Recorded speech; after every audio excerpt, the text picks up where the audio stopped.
قل هو الله احد الله الصمد لم يلد ولم يولد ولم يكن له كفوا احد اللهم صل على محمد وعلى محمد. اعوذ باللہ من الشیطان اللعین الرجیم. بسم اللہ الرحمن الرحیم. اللہم انت الاول فلیس قبلک الشیء وانت الآخر فلیس بعدک الشیء وانت الظاہر فلیس فوقک الشیء وانت الباطن فلیس دونک الشیء وانت العزیز الحکیم. ثم الصلاة والسلام والتحیۃ والاکرام علی افضل الموجودات العبد المؤید والرسول المصدق المصطفى الامجد المحمود الاحمد عنی ابو القاسم محمد. اللهم صل على محمد. والصلاة والسلام على اسد اللہ الغالب غالب على كل غالب مطلوب كل طالب امام المشارق والمغارب امیر المؤمنین علی بن ابی طالب صلی اللہ علیہ. والصلاة والسلام على معصومة المظلومة الطاهرة البتول بضعة الرسول فاطمة الزهراء صلوات.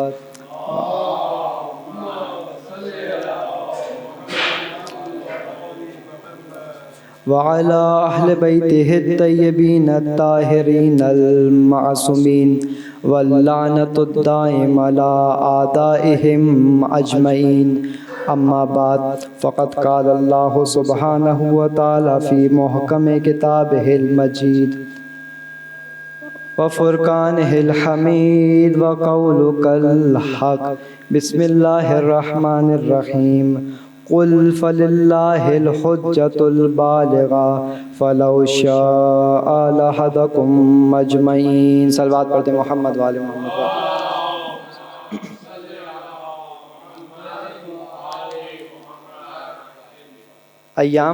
ایام فاطمیہ یعنی کہ عاشورہ ثانی اور ایام شہادت بنت رسول بضاعت الرسول مادر حسنین زوج امیر المومنین جناب فاطمہ الزہرا سلام اللہ علیہا صلی علی محمد وآل محمد. آیت اللہ وحید خراسانی جملہ فرماتے ہیں کہ ایام فاطمیہ کا مقصد اصل مقصد و ہدف ایام فاطمیہ کہ شہزادی کی معرفت، ان کے فضائل، ان کے مناقب و بلندی اپنے مقام پر. لیکن مقصد ایام فاطمیہ کیا ہے کہ میں اور آپ شہزادی پہ ہونے والے ظلم کو اجاگر کریں، ان پہ جو ستم ڈھائے گئے اس کی طرف نشاندہی کریں اور اس امر کا احیا کریں جو شہزادی پہ بعد رسول گزرا. کیونکہ یہ ذات اس قدر عظمتوں کی بلندیوں کی مالک ہے کہ اس کے فضائل ہر کوئی پڑھ رہا ہے، اپنا یا پرایا، ہر کوئی شہزادی کے فضائل پڑھ رہا ہے. فضائل اس جانب بھی اس جانب بھی. فاطمہ تو بضاعت الرسول یہ اس جانب بھی وہاں بھی ہے، لیکن اصل چیز شہزادی پہ ہونے والے مظالم ہیں.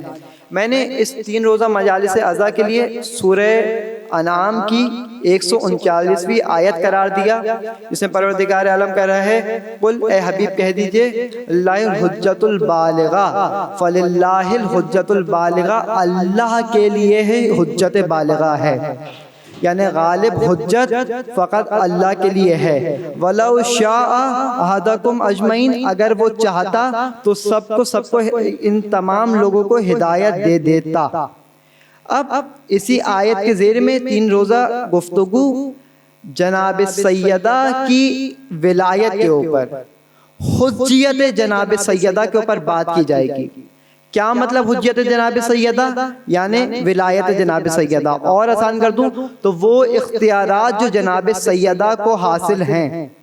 کیا مطلب اختیارات؟ جب کہا رسول، رسول کہتے ہی آپ کے ذہن میں کیا آیا؟ اللہ کی طرف سے ایک نمائندہ کتاب خدا لے کے خدا اور اس کے مابین رابطہ ہوگا، لوگوں کی ہدایت کرے گا۔ کہا امام، آپ کے ذہن میں کیا آئے گا؟ بعد رسول کچھ ایسے اوصیاء، کچھ ایسے لوگ جو رسول کی لائی ہوئی تعلیمات کو آگے پہنچائیں گے، ان کی اطاعت واجب ہے۔ لیکن جب کہا جناب سیدہ تو اب کس مقام پہ جناب سیدہ ذہن میں آئے، اور وہ کیا ولایت ہے جو جناب سیدہ کا نام سنتے ہی ذہن میں آنا چاہیے۔ یعنی یہ موضوع انشاءاللہ ان 3 روزہ گفتگو میں آپ کے سامنے اس بحر بے کرا کا جو دریا ہے فضائل کا، اس میں سے چند قطرے بون کے جو جناب سیدہ کے در سے ہی حاصل ہوئے، یہ آپ کے سامنے بیان کریں گے۔ بعد درود پڑھیں محمد وآل محمد پر۔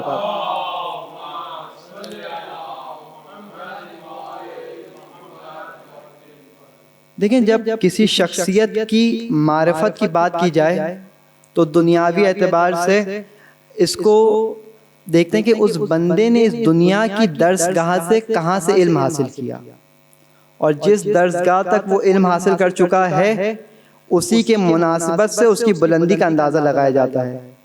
لیکن اگر کوئی ایسی شخصیت ہو کہ جس کے علم کا دریا ایسا بہہ رہا ہو لیکن دنیا میں اس کی کوئی درسگاہ نظر نہ آئے، یعنی پھر یہ سمجھ میں آتا کہ کوئی غیبی ربط ہے اس دنیا میں آنے والے کا عالم بالا سے، کیونکہ ظاہراً دنیا میں کوئی درسگاہ، کوئی علم کا ذریعہ نظر نہیں آ رہا، لیکن جب کلام کر رہی ہیں تو ملکوت کی باتیں بتا رہی ہیں، یعنی غیب سے جناب سیدہ کا ایک ربط ہے۔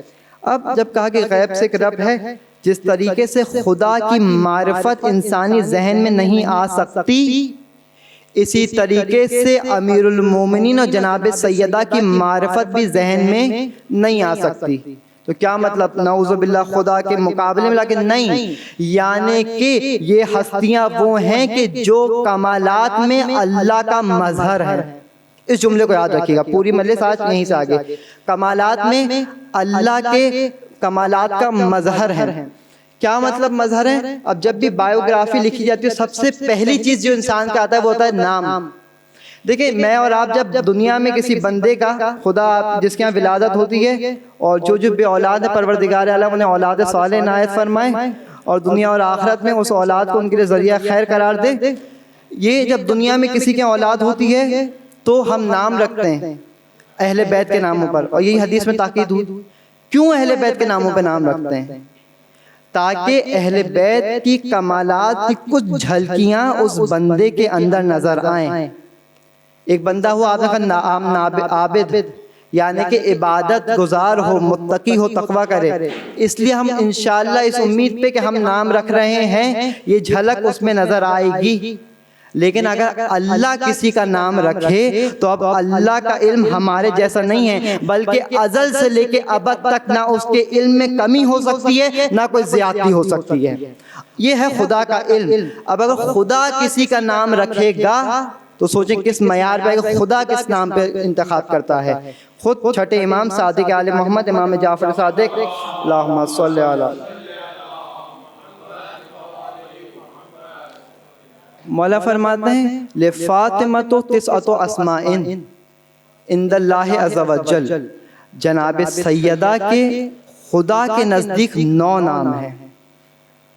دیکھیں، خدا ہے، یہ کوئی عام بندہ نہیں۔ جب یہ کسی کو یاد کر رہا ہے تو 1-2 نام سے نہیں، بلکہ 9 اسماء تو وہ ہیں جس سے اللہ جو خالق ہے، سیدہ کنیز خاص خدا ہیں، اللہ جس سے سیدہ کو یاد کر رہا ہے وہ 9 اسماء جناب سیدہ کے، 9 اسماء جناب سیدہ کے۔ اور خود ہمارے پاس عربی میں قاعدہ ہے کہ کثرت الاسامی تدل علی کثرت الفضائل، کہ جس کے جتنے زیادہ نام ہوتے ہیں، جتنے زیادہ اسماء ہوتے ہیں، اس کے اتنے زیادہ ہی فضائل ہوتے ہیں۔ اب نام رکھا فاطمہ، سلام اللہ علیہا، یعنی جناب سیدہ کو فاطمہ اللہ نام دے رہا ہے۔ بہت توجہ کیجئے گا، لفظ فاطمہ مشتق ہے، نکالا گیا ہے۔ کس سے نکالا گیا؟ فتح ما سے، فے توا میم، فتح ما سے اشتیاق کر کے اللہ نے لفظ فاطمہ کو بنایا۔ لسان العرب لغت کی بڑی کتاب، اس میں لکھا ہے فاطمہ کا مطلب ہے جدا کر دینا، قطع کر دینا، دور کر دینا۔ جب آیا راوی چھٹے امام کے پاس، کہا مولا آپ کی جدہ کو فاطمہ کیوں کہا جاتا ہے؟ کہا کہ انما سمیت فاطمہ لأن الخلق فاطمہ عن معرفتها، ہماری جدہ کو اس لیے فاطمہ کہا جاتا ہے کہ لوگ ان کی معرفت حاصل کرنے سے عاجز ہیں، لوگ عاجز ہیں کہ سیدہ کی معرفت حاصل کر سکے۔ دیکھیں ایک لمحہ ہے کہ انسان چاہتا ہے لیکن امر مشکل ہے، حاصل نہیں کر سکتا، لیکن ایک لمحہ ہے کہ اللہ نہیں چاہتا کہ لوگ سیدہ کی کما حقہ معرفت تک پہنچ سکے۔ اللہ جانتا ہے کہ اس نے جن کو خلق کیا ہے، ہم مجھ جیسے جو بندے بنائے ہیں، ہماری عقل کا منحط و تلقی و ضرب اس قابل نہیں کہ سیدہ کی معرفت کو حاصل کر سکے۔ جناب سیدہ فاطمہ۔ اور پھر اسی طریقے سے ایک اور روایت ملی، جب پروردگار عالم نے حضرت آدم کو خلق کیا، آدم نے جیسے ہی من روحی اپنی روح کو آدم میں ڈالا، آدم نے عرش کی دائیں جانب دیکھا تو کچھ نوروں کو کھڑا پایا، کچھ نور وہاں پہ موجود تھے۔ حضرت آدم نے سوال کیا پروردگار آیا مجھ سے پہلے بھی تو نے کسی کو خلق کیا ہے؟ کہا فَأَنَا الْمَحْمُودُ وَحَازَ الْمُحَمَّدُ وَأَنَا الْعَالَى فَحَازَ الْعَلِي وَأَنَا الْفَاطِرُ فَحَازَ الْفَاطِمَةُ۔ اللہم صلی علی اے آدم میں محمود تھا، میری حمد کی جاتی ہے، لہٰذا میں نے حبیب خدا کو بنایا۔ میں اعلیٰ تھا، بلندیوں کے مقامات پر تھا، میں نے علی کو خلق کیا۔ میں فاطر تھا، میں نے فاطمہ کو، بہت توجہ، میں فاطر تھا۔ کیا مطلب فاطر؟ قرآن کی آیت اللہ فاطر السماوات والارض، اللہ زمین و آسمان کو فطر کرنے والا ہے۔ فطر کہتے ہیں عدم سے وجود میں لانے والا، جو چیز نہ ہو اس چیز کو وجود میں لایا جانا۔ زمین و آسمان نہیں تھے، اللہ وجود میں لے کے آیا۔ کیسے وجود میں لے کے آیا؟ سورہ یاسین انما امرہ اذا اراد شیئا ان یقول لہ کن فیکن، جب وہ ارادہ کرتا ہے کہتا ہے ہو جا پس ہو جاتی ہے۔ یعنی اللہ کسی بھی چیز کو جب وجود میں لاتا ہے جو عدم ہو، عدم کو وجود میں لاتا ہے۔ کس طریقے سے؟ کن کہہ کے، یعنی سیدہ مظہر خدا ہے کن کے معاملے میں۔ جس طریقے سے خدا کن کہہ کے وجود میں لاتا ہے، جناب سیدہ بھی مظہر خدا ہے کہ کن کہہ کے سیدہ بھی وجود میں لا سکتی ہیں۔ آپ کہیں گے مولانا کہاں سے پڑھ دیا، یہ شرک کریں، کیا باتیں بیان کی، کن کا مظہر کہاں سے؟ قرآن کی آیت پیش کر دوں کہ جب جنتی جنت میں جائیں گے اور کسی چیز کا ارادہ کریں گے، جو چیز کھانی ہوگی ان کے سامنے وہ چیز پیش کر دی جائے گی۔ جب ایک عام جنتی اطاعت کے مرحلے سے ہو کے جنت میں جائے اور ارادہ کرے، وہ چیز اس کے سامنے آ جائے، یعنی کن کا مظہر جب ایک عام جنتی بن سکتا ہے تو اس کے نور کا کیا کہنا کہ جسے اللہ نے اپنے نور سے خلق کیا ہو۔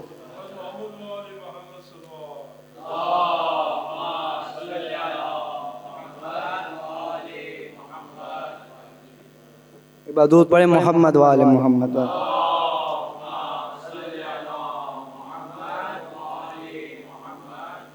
یعنی یہ جناب سیدہ، جب اسما کو دیکھیں تو کمالات میں اسما نظر آئیں گے۔ واقعہ ملتا ہے خزینۃ الحقائق میں، شیخ اکبر ناہوندی نے ایک واقعہ لکھا، کہتے ہیں کہ کربلا کا واقعہ ہے۔ ایک عظیم بزرگ عالم دین جن کے تقدس، پاک دامنی اور تقوی کی لوگ قسمیں کھایا کرتے تھے، آیت اللہ مرتضیٰ کشمیری، بہت بزرگ عالم دین۔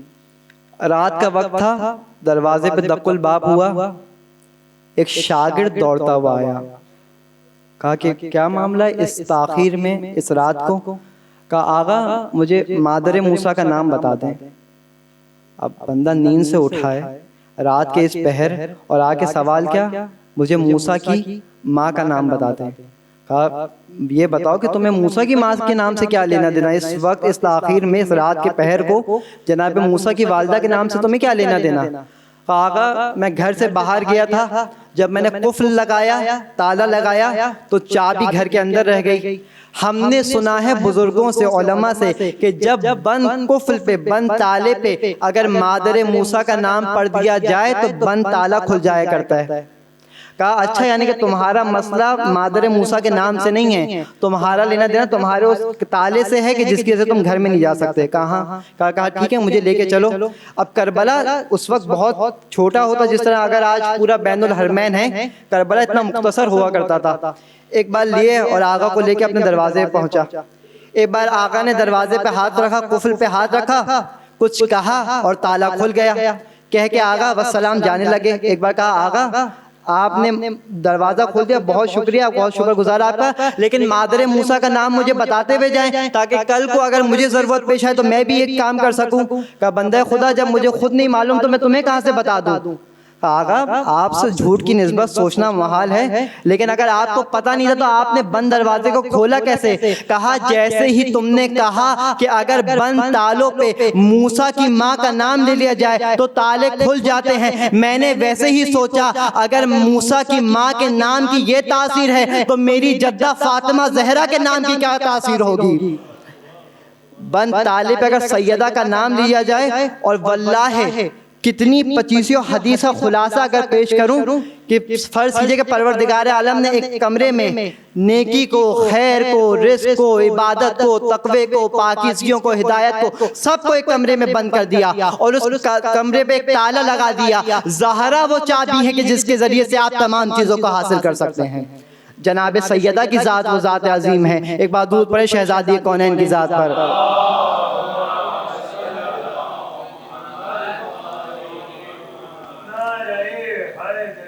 یا علی، یہ نام ہے سیدہ۔ واللہ اگر زندگی کی تمام مشکلات حل کرنی ہوں تو یہ نام وہ نام ہے کہ انسان کے ہر مسائل کو حل کر سکتے ہیں۔ یہ نام کہ جس نے آدم کو توبہ، آدم کے ترک اولا پہ خدا نے آدم کو معاف کر دیا، یہ وہ اسما تھے، یہ شہزادی کے اسما۔ اور اب خلقت جناب سیدہ، انشاءاللہ کل کی گفتگو میں آیت کی تفسیر پیش کروں گا کہ جناب سیدہ کا مقام ولایت کیا ہے، کہ کس طریقے سے شہزادی کو، لیکن آج نور سیدہ دیکھیں۔ وہ حدیث پڑھنا مقصد نہیں جو آپ لوگ سن چکے ہیں، اس لیے اشارہ کرتے ہوئے پیغمبر معراج پہ گئے، جبرائیل نے آ کے حکم دیا کہ اے پیغمبر اس سیب کو تناول فرمائیں۔ جب پیغمبر نے سیب کو تناول فرمایا تو اپنے صلب میں جناب سیدہ کے نور کو محسوس کیا۔ یہ سب حدیثیں آپ کی سنی ہوئی ہیں۔ اب جناب سیدہ کا نور پیغمبر کے صلب میں ایک پھل کے ذریعے سے اللہ تعالیٰ نے جناب سیدہ کو پیغمبر کے صلب سے متصل کر دیا۔ یعنی جناب سیدہ جی چھٹے امام نے کہا فاطمہ حورۃ الانسیہ، فاطمہ انسانی شکل میں ایک حورہ تھیں۔ یعنی کہ یہ بیوی وہ ہے کہ نور سے خلقت ہے، نام خدا کے نام سے آ رہا ہے، یعنی کل ذات جناب سیدہ ملکوت سے جوڑنے والی ذات ہے۔ اگر قرآن کہہ رہا ہے کہ انسان کو چاہیے کہ اسفلا سافلین سے احسن التقویم کے مرحلے پہ چلا جائے، یعنی کہ اس زمین سے عالم بالا سے جڑ جائے، تو کوئی ہستی ایسی ہو کہ جو انسان کو اس عالم بالا سے جوڑنے والی ہو، یہ پنجتن کی ذات۔ اب جناب سیدہ کا نور پیغمبر خدا کے صلب میں ایک پھل کے ذریعے سے اللہ نے داخل کیا۔ کیوں داخل کیا؟ جب ایک سلسلہ چلتا آ رہا تھا کہ انبیاء در انبیاء، آدم کے صلب میں تمام کے نور رکھے گئے، وہ نور حضرت نوح تک آئے، نوح سے جناب ابراہیم، ابراہیم سے اسماعیل، اور اسماعیل سے جد بزرگ جناب رسول خدا جناب عبد المطلب تک آئے، تو پروردگار نے اپنے اس مرحلے میں تبدیلی کیوں واقع کی؟ سیدہ کے نور کو بھی آدم کے صلب میں رکھ دیتا اور اسی طریقے سے وہ نور پیغمبر کے صلب میں آ جاتا۔ کیوں پروردگار عالم نے اپنی مرحلے میں اس طرح کی تبدیلی واقع کی؟ امیر المومنین علی ابن ابی طالب سلام اللہ علیہ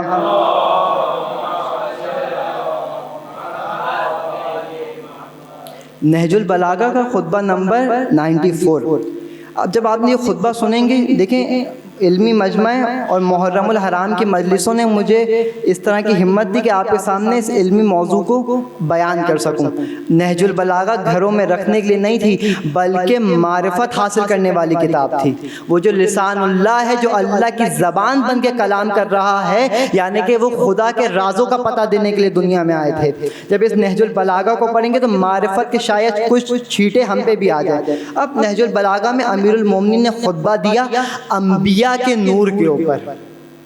اے علی، آپ تو دنیا میں موجود نہیں تھے، آپ تو آ رہے ہیں رسول اللہ کے بعد، یہ آپ آدم اور نوح کے نور کے بارے میں کیسے دنیا میں آ کے بتا رہے ہیں؟ یعنی کہ جب نور اللہ بنا رہا تھا، کوئی آنکھیں تھی جس سے علی ابن ابی طالب دیکھنے والے تھے وہاں پر، علی ابن ابی طالب۔ اب مولا فرماتے ہیں بعد حمد خدا فاستودعہم فی افضل مستودع، اللہ نے امانت قرار دیا بہترین امانت قرار دینے کی جگہ پر، وَاسْتَقَرَّ فِي خَيْرِ مُسْتَقَرٍ، اور اللہ نے بہترین جگہ پہ قرار دیا، بہترین جگہ پہ قرار دینے کی۔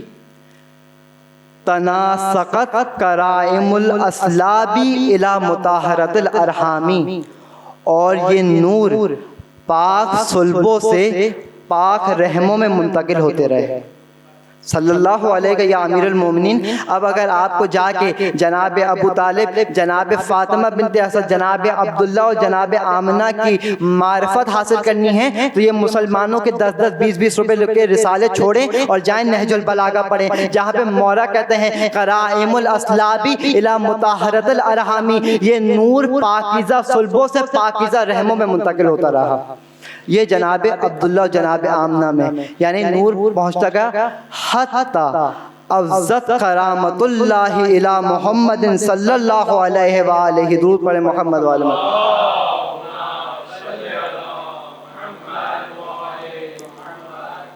حتیٰ کہ یہ نور پہنچا پیغمبر اکرم تک۔ افضت کرامت اللہ، دیکھیں ایک مثال کے ذریعے سمجھیں، ایک بندہ تھا جنگ کرنے کے لیے، اس کے پاس 100 لشکری تھے۔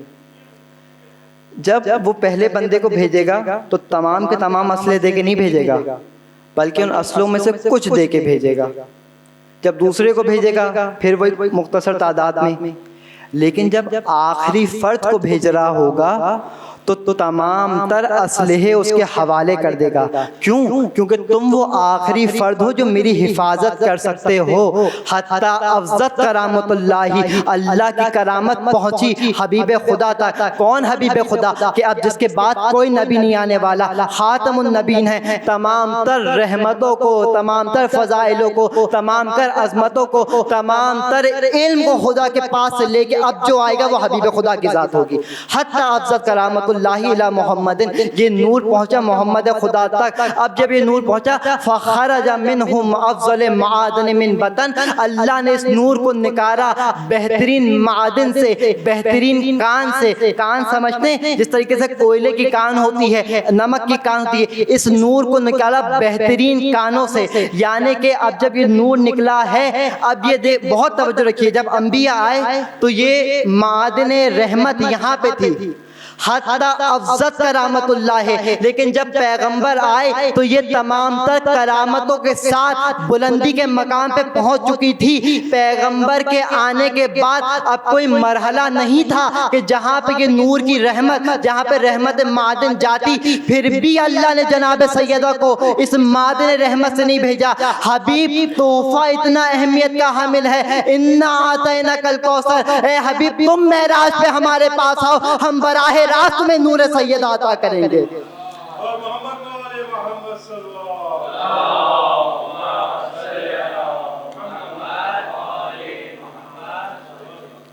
یعنی اب جب جناب سیدہ کا نور آئے گا، اللہ کو یہ تک گوارا نہیں کہ آدم جیسے معصوم، بہجت القلب مصطفیٰ میں یہ جملہ لکھا کہ اللہ کو یہ تک گوارا نہ تھا کہ سیدہ کا نور آدم جیسے پاک نبی کے صلب سے بھی مس ہو۔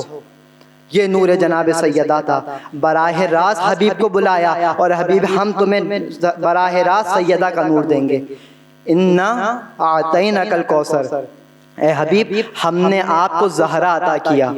فصل لربک وانحر، تو اپنے رب کی نمازیں پڑھے. اے اللہ تیرا حبیب رات بھر مشقتیں کرنے والا، عبادت میں کھڑے ہونے والا، رات بھر جب کھڑا تھا تو پاؤں میں ورم آ جاتے، اتنی عبادت کرنے والا نبی، اور تو نے ہی تو سورہ مزمل میں کہا تھا بسم اللہ الرحمن الرحیم یا ایھا المزمل قم اللیل الا قلیلا. اے حبیب یہ راتوں کو مشقتیں مت کیا کرو، راتوں کو جاگ کے زحمتیں مت کیا کرو، بلکہ نصف لیل یا اس سے بھی کچھ کم عبادت کر دیا کرو. ایک طرف سورہ مزمل میں کہہ رہا ہے اپنی عبادتوں کو کم کر دو، اپنی نمازوں کو کم کر دو. ایک طرف کہہ رہا ہے فصل لربک وانحر، اپنے رب کی نمازیں پڑھو. اللہ کہے گا ہم نے اب سیدہ عطا کر دی ہیں، تحفہ اتنا اہمیت کا حامل دیا، اب جتنا شکر ہمارا حبیب کرتا جائے وہ شکر ادا ہو ہی نہیں سکتا ہے. یہ جناب سیدہ کی ذات ہے کہ جسے اللہ دے کے کہہ رہا ہے فصل لربک وانحر، یعنی جناب سیدہ آ رہی ہیں کس طریقے سے. اور یہی جناب سیدہ کا نور تھا کہ پانچویں امام کہتے ہیں کہ جب بھی ماہ رمضان کا چاند افق پہ طلوع ہوتا تو مستحب ہے، روایتوں میں آیا تھا اپنی آنکھ سے چاند ہلال ماہ رمضان کو دیکھو. جیسے ہی جناب سیدہ بالا خانے پہ جا کے رمضان کے چاند کو دیکھتی، بی بی کا نور چاند کے نور کے اوپر غالب آ جاتا تھا.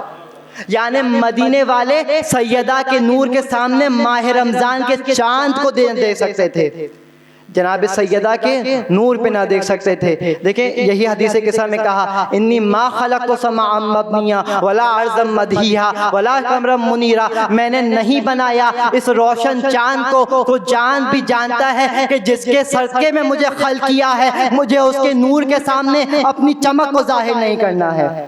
یعنی یہ جناب سیدہ کا نور ہے، یہ نور جناب سیدہ. نور کس مقام پر کہ ہر امہات نبی جب یہ نور آتا تھا تو ہر امام کی ماں اس نور کو محسوس کرتی تھی. جب جناب فاطمہ بنت اسد میں امیر المومنین کا نور آیا تو جناب فاطمہ اپنی پیشانی میں اس نور کو محسوس کرتی تھیں، لیکن جب امام حسن مجتبیٰ کا نور جناب سیدہ کے اندر صلب میں آیا جناب سیدہ نے اس نور کو محسوس نہیں کیا. جب نور کے اوپر نور آئے گا تو نور محسوس نہیں ہوا کرتا ہے، یعنی کیونکہ جناب سیدہ خود نور تھیں، اور جب نور میں نور حسن مجتبیٰ شامل ہوا تو جناب سیدہ کے اندر اس نور کا پتہ نہیں چل رہا. اس قدر عظیم ترین نور ہے جناب سیدہ کا کہ امام حسین نے کربلا میں جملہ کہا کہ میری ماں مجھ سے بہترین ہے. سید الشہداء کا جملہ کہیں کہ میری ماں، تو اب پہچانے کس قدر اس بی بی کی عظمت ہوگی. اور یہی وجہ ہے کہ اگر اس حق کی ولایت کو امیر المومنین کو دے دیا جاتا تو امت میں کوئی دو افراد بھی اختلاف نہ کرتے. اچھا آپ نے جملہ سن لیا، لیکن پیغمبر نے تو کہا کہ اختلاف امتی رحمتن. سب نے حدیث سنی ہوئی ہے، بچوں کو 7ویں 8ویں کلاس میں جماعت میں اس حدیث کو کتابوں میں پڑھایا جاتا ہے، میری امت کا اختلاف رحمت ہے.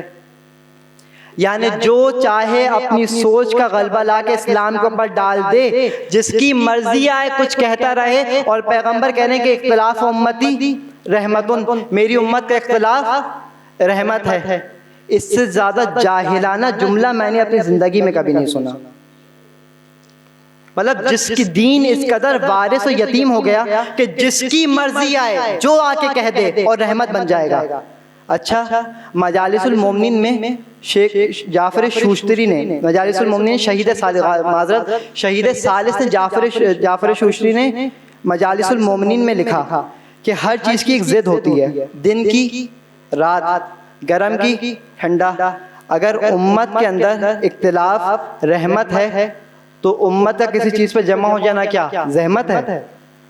یعنی اگر جمع ہو جائے تو پھر حضور آج کے بعد سے آپ امت کے جمع ہونے کی بھی باتیں مت کیجیے گا، کیونکہ اگر اختلاف کرنا رحمت ہے تو جمع ہو جانا تو زحمت ہوا. پھر تو اختلاف امتی رحمتن.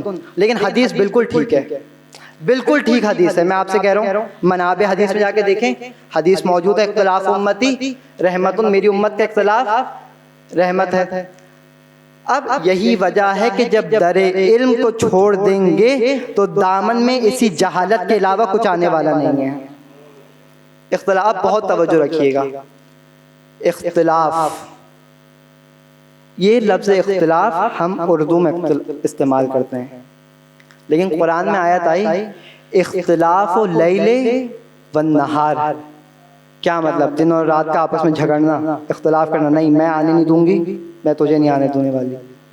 اختلاف اللیل والنہار نہیں، جب لفظ عربی میں اختلاف کہا جائے، اختلاف باب افتعال کا مصدر، یعنی کہ ایک دوسرے کے پیچھے آنا جانا، تبھی زیارت جامع کبیرہ میں کیا جملہ ملتا ہے؟ السلام علیکم یا اہل بیت النبوہ و موذن الرسالہ و مختلف الملائکہ، یعنی جب اختلاف سے، صیغہ اختلاف کو آپ اس میں زمان و مکان، یہ کچھ عربی گرامر کی بات ہے، اگر نہیں سمجھا تو چھوڑ دیے، کوئی ایسا مسئلہ نہیں ہے، لیکن توجہ میرے ساتھ رکھیے گا، لفظ اختلاف آنا جانا، اسی کو جب اس میں زمان و مکان کے وزن پہ لے کے آئیں گے تو مختلف، صیغہ مطلب مختلف، یہی زیارت جامع کبیرہ میں کہا کیا؟ السلام علیکم یا اہل بیت النبوہ و موذن الرسالہ و مختلف الملائکہ، زمین پہ ملائکہ کے آنے جانے کی جگہ آل محمد آپ کے گھر ہوا کرتے ہیں، یعنی کہ اب جب شب قدر میں قاریان قرآن بڑا جھوم جھوم کے پڑھیں گے تنزل الملائکۃ والروح، کہ ملائکہ اور روح الامین نازل ہوتے ہیں، تو یہ بتاؤ یا تو تمہارے گھر پہ آتے ہیں یا وہ گھر زمین پہ بتاؤ جہاں پہ ملائکہ نازل ہوا کرتے ہیں۔ آج ڈھونڈ کے اس گھر کا پتہ بتاؤ کہ جہاں ملائکہ نازل ہو رہے ہیں، یعنی سیدہ کے گھر کا کوئی فرد آج تک باقی ہے کہ جہاں پہ ملائکہ اللہ کا امر لے کے نازل ہو رہے ہیں۔ اب اختلاف امتی رحمتن، میری امت میں اختلاف رحمت ہے، یعنی کہ آیا راوی چھٹے امام صادق آل محمد امام جعفر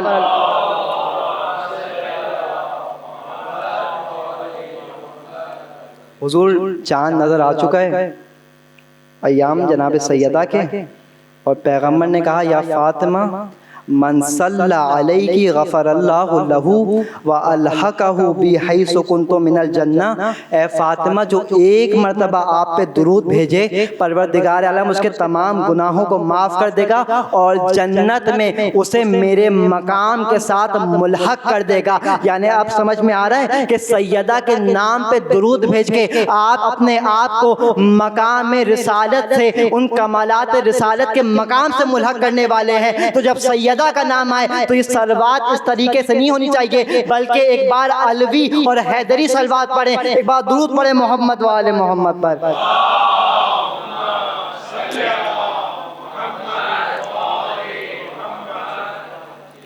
اختلاف امتی رحمتن، میری امت میں اختلاف رحمت ہے۔ آیا راوی چھٹے امام کے پاس معنی الاخبار میں شیخ صدوق نے لکھا، کہا کہ مولا لوگ کہتے ہیں ہم امت نبی میں اختلاف ہونا، جھگڑنا، ایک دوسرے کی رائے سے اختلاف کرنا رحمت ہے۔ کہا مولا نے جھوٹ کہتے ہیں۔ کہا مولا کیا معنی اس بات کا؟ کہا اختلاف کا مطلب ہے آنا جانا، یعنی کہ امت کا ہم آل محمد کے پاس آنا جانا رحمت ہوا کرتا ہے۔ بس جس دن سے امت نے آل محمد کے پاس آنا جانا چھوڑا، ایسی جہالت آئی کہ اختلاف امتی رحمتن بن گیا کہ امت میں جو آگے کہہ دے اختلاف بن جاتا ہے۔ یعنی آل محمد کے در پہ آنا جانا رحمت ہوا کرتا ہے، نہ کہ جس کی مرضی ہے جو کہتے وہ رحمت بن جائے گا۔ یہ تھا جناب امیر کا علم، اور واللہ اگر اس علم سے منسلخ ہو جاتی امت، اس علم کو پیغمبر کے بعد علی کے حوالے کر دیتی، تو آج علم کے وہ دریا بہتے کہ ہر انسان اپنے اندر اس معرفت کو محسوس کرتا۔ یہ امیر المومنین کی ذات تھی، اور یہی ذات ہے کربلا کا مقصد کہ اپنے آپ کو متصل کر لو آئمہ کے ساتھ، تاکہ تم اس کمال پہ پہنچ جاؤ کہ جس کمال پہ لے جانا تمہیں خدا چاہتا تھا۔ یہ جناب سیدہ کی ذات اور یہ عظمت کی حامل اس قدر ذات ہے۔ اب بات کو بس آخری مرحلے میں اور وقت کو تمام کروں کہ یہ ذات ہے جو زمین پہ رہ کے ملکوت کی باتیں کہے گی، یعنی نور ہے، نور سے خلقت ہوئی، نام خدا نے رکھا، عظمتوں میں، کمالات میں، ہر چیز میں۔ کیوں؟ کیونکہ فاطمہ تو بضعۃ منی، فاطمہ میرا جز ہے۔ اچھا حبیب خدا تھے، غیرت کے خدا تھے، اخلاق کے پروردگار تھے. کہہ دیا بیٹی کے لیے کلما دخلت علیہ فاطمہ قام، جب بھی آتی کھڑی ہو جاتی. اخلاق تھا پیغمبر کا، کھڑے ہو گئے. کون سا کمال ہو گیا؟ نواسوں کو پشت پہ بٹھا لیا، نانا تھے، کون سا کمال ہو گیا؟ بھائی بھائی کی محبت اس قدر تھی، ہاتھ بلند کر کے من کنتم مولا کہہ دیا، کیا کمال ہو گیا؟ یہی کہتے رہتے ہیں آج تک. تو حضور قرآن کو اگر سمجھا ہوتا صرف پڑھنے کے علاوہ تو آج یہ نہیں کہتے. خدا کہہ رہا ہے وما محمد الا رسول، محمد کچھ ہے ہی نہیں سوائے اس کے کہ ہمارے رسول کے. تو یعنی مانو نا کہ جب بیٹی کے احترام میں کھڑے ہو رہے ہیں تو کوئی باپ نہیں بلکہ اللہ کا رسول کھڑا ہو رہا ہے. اگر نواسوں کو پشت پہ بٹھا رہے ہیں تو کوئی نانا نہیں بلکہ اللہ کا رسول بٹھا رہا ہے. اگر بھائی کا ہاتھ پکڑ کے من کن تو مولا کہہ رہے ہیں تو کوئی بھائی نہیں بلکہ اللہ کا رسول کہہ رہا ہے. اور ابو طالب کی انگلی پکڑ کے پیچھے پیچھے چلتے ہیں تو کوئی بھتیجا نہیں بلکہ اللہ کا رسول پیچھے چلتا ہوا جا رہا ہے.